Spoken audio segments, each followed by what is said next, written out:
भांड्यामध्ये थोडंसं तेल घेतलेलं आहे. यामध्ये बारीक चिरलेला कांदा घालून कांदा परतून घेतलेला आहे. थोडीशी हळद, चवीनुसार मीठ आणि अर्धा किलो मटण स्वच्छ धुतलेलं घातलेलं आहे. मटण चांगलं तेलामध्ये परतून घ्यायचं. आता गॅस बारीक करून ताट ठेवू. ताटामध्ये 1.5 ग्लास पाणी गरम करून मटणामध्ये घातलेलं आहे. याच पद्धतीने जेवढा अळणी रस्सा पाहिजे आहे तेवढं पाणी घालून मटण शिजवून घ्यायचं आहे.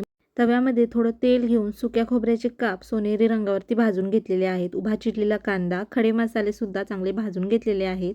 भाजलेला मसाला, आलं, लसूण आणि कोथिंबीर मिक्सरच्या भांड्यामध्ये चांगलं वाटून बारीक मसाला तयार करून घेतलेला आहे. मटणसुद्धा मऊसर शिजलेलं आहे. कढईमध्ये तेल घेतलेलं आहे. यामध्ये तयार केलेला मसाला, घरगुती लाल तिखट, मटण मसाला घालून मसाला तेल सुटेपर्यंत परतून घेतलेला आहे.